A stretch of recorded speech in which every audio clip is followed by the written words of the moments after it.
Hello everyone, ಮತ್ತೊಂದು mini ವ್ಲಾಗ್ಗೆ ಎಲ್ಲರಿಗೂ ಸ್ವಾಗತ. ಊಟಿಗೆ ಯಾವ ಥರ ಬಂದ್ವಿ, ಯಾವ ಥರ ರೂಟ್ ಎಲ್ಲ ಇತ್ತು ಅಂತ ಹೇಳಿ ಈಗ ಹಿಂದಿನ ವೀಡಿಯೋದಲ್ಲಿ ಹಾಕಿದ್ದೀನಿ.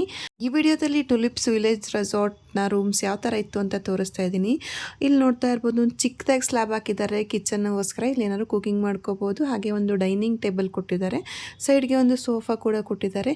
ಇನ್ನು ರೂಮ್ ನೋಡೋದಾದರೆ ಟಿ ವಿ, ಕಬೋರ್ಡ್ ಮತ್ತು ಕಾಟ್ ಎಲ್ಲನೂ ಪ್ರಾಪರಾಗಿ ತುಂಬಾ ಚೆನ್ನಾಗಿತ್ತು. ಚೂಸ್ ಮಾಡಿದ್ದು ಇದು ಡಿಲಕ್ಸ್ ರೂಮ್. ಬೇಕಿದ್ರೆ ಮಾಮೂಲಿ ರೂಮ್ಸ್ ಕೂಡ ಅವೈಲೇಬಲ್ ಇದೆ. ಬಂದಿದ್ದು ಬೇಸಿಗೆ ಆದ್ರೂ ಸ್ವಲ್ಪ ಚಳಿನೇ ಇತ್ತು. ಈ ಥರ ನೋಡ್ತಾ ಇರ್ಬೋದು, ಒಂದು ದೊಡ್ಡದಾಗಿರೋ ಕಬೋರ್ಡ್ ಕೊಟ್ಟಿದ್ದಾರೆ. ಹಾಗೆ ಒಂದು ಅಟ್ಯಾಚ್ಡ್ ಬಾತ್ರೂಮ್ ಇದೆ, ಹಾಗೆ ಒಂದು ಅಟ್ಯಾಚ್ಡ್ ಬಾಲ್ಕನಿ ಕೂಡ ಇದೆ. ನೋಡ್ತಾ ಇರ್ಬೋದು, ಬಾತ್ರೂಮ್ ಕೂಡ ಎಷ್ಟು ಸ್ಪೇಷಿಯಸ್ ಆಗಿ ಎಷ್ಟು ಚೆನ್ನಾಗಿದೆ ಅಂತ ಹೇಳಿ. ತುಂಬ ಹೈಜೀನ್ ಮೇಂಟೈನ್ ಮಾಡಿದ್ದಾರೆ. ಹಾಗೆ ಇಲ್ಲಿ ಮುಂದೆ ಬರ್ತಿದ್ದಂಗೆ ಬಾಲ್ಕನಿಗೋಸ್ಕರ ಒಂದು ಡೋರ್ ಇತ್ತು. ಆ ಡೋರ್ ಓಪನ್ ಮಾಡೋಕ್ಕೆ ಸ್ವಲ್ಪ ಟೈಟ್ ಆಗಿತ್ತು, ಬಟ್ ಓಪನ್ ಮಾಡದೆ ನೋಡ್ತಾ ಇರ್ಬೋದು ಬಾಲ್ಕನಿ ಈ ಥರ ಇತ್ತು.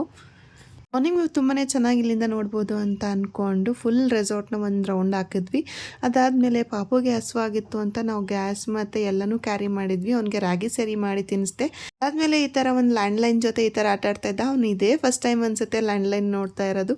ನಾವಂತೂ ಈ ಲ್ಯಾಂಡ್ಲೈನ್ ನೋಡಿಕೊಂಡೇ ಬೆಳೆದಿದ್ವಿ. ಬಟ್ ಈಗಿನ ಮಕ್ಕಳಿಗೆ ಮೊಬೈಲೇ ಜಾಸ್ತಿ ನೋಡಿರ್ತಾರೆ. ಈ ವಿಡಿಯೋ ನಿಮ್ಗೆ ಇಷ್ಟ ಆಗಿದ್ರೆ ವಿಡಿಯೋನ ಲೈಕ್ ಮಾಡಿ, ಹೇಗೆ ಅನಿಸ್ತು ಅಂತ ಕಮೆಂಟ್ ಮಾಡಿ. ಹಾಗೆ ನಿಮ್ಮ ಫ್ರೆಂಡ್ಸ್ ಜೊತೆಗೆಲ್ಲ ಶೇರ್ ಮಾಡಿ. ಹಾಗೆ ನನ್ನ ಚಾನಲ್ನ ಸಬ್ಸ್ಕ್ರೈಬ್ ಮಾಡೋದನ್ನ ಮರಿಬೇಡಿ. Thank you.